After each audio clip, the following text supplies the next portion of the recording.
Kwa majina naitwa Charles Wafula, ama ukipenda Mnamue Kitimoto, YouTube chalo mwana wa papa.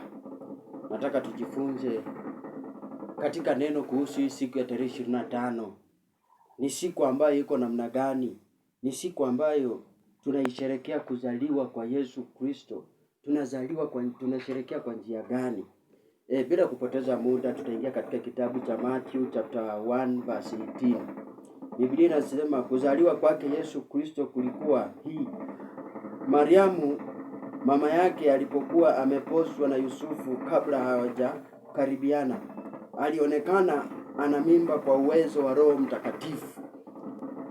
Kabla Yesu hajazaliwa, Mariamu alionekana kona mimba kupitia kwa nguvu za Roho Mtakatifu.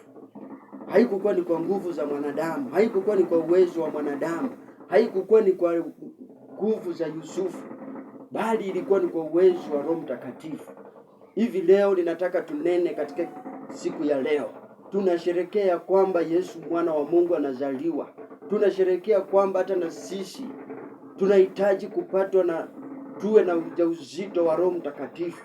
Tunahitajika kuwa na ujauzito wa Roho Mtakatifu ili kwamba Yesu akazaliwe ndani yetu, ili kwamba Yesu akazaliwe katika maisha yetu, ili kwamba Yesu akazaliwe hata kwenye jamii zetu, ili kwamba Yesu akazaliwe hata kwenye kazi zetu, ili kwamba Yesu akazaliwe kwenye ndoa zetu. Tukakuwe na uwezo wa Roho Mtakatifu, tuwe na ujauzito katika maisha yetu, tuwe na ujauzito katika mioyo zetu, ili kwamba Yesu azaliwe katika moyo wako, kwa sababu ukiwa na Yesu ndani yako kila kitu kinaweza kikafanyika. Ukiwa na Yesu ndani yako hakuna chochote ambacho kinaweza shindikana. Ukiwa na Yesu ndani yako mambo yote yanafunguka. Ukiwa na Yesu ndani yako hakuna chochote ambacho utataka kiwe kigumu mbele za Mwenyezi Mungu. Haleluya, msikilizaji wangu. Bwana Yesu asifiwe. Mtazamaji wangu, wewe ambaye unanitazama, ninataka kukunenea asubuhi wa leo ya kwamba unapata ujauzito wa Roho Mtakatifu. Kuna mambo ambayo yamekusumbua mwaka huu, umeshindwa ufanye namna gani? Kuna mikosi ambayo imekuandama,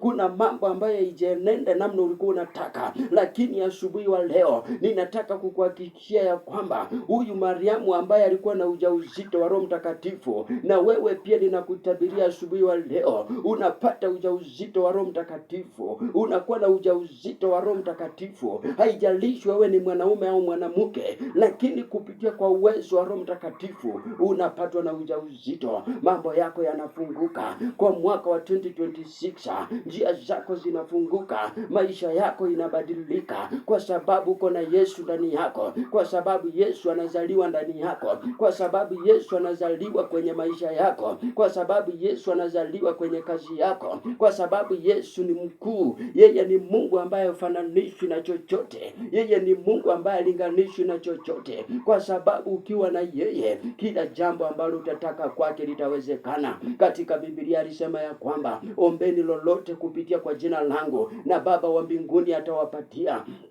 Inamaanisha hautaomba mtu ambaye hauko na yeye ndani yako. Inamaanisha hautaomba mtu ambaye hamuna uhusiano na yeye. Inamaanisha kwamba hautaomba mtu ambaye hamuhusiani na yeye. Lazima uombe mtu ambaye unajua. Lazima unaomba mtu ambaye unaelewa. Lazima unaomba mtu ambaye unajua ni nani na una uhakika ya kwamba atakutendea. Alisema ya kwamba umuombe.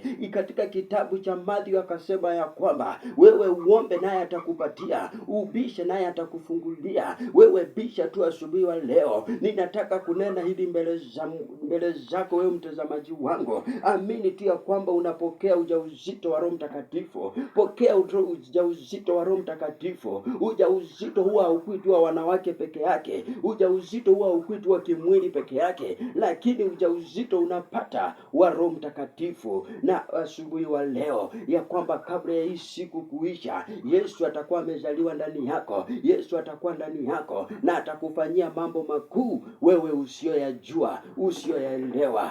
Mungu wa amani akubariki na akutende mema. Asante.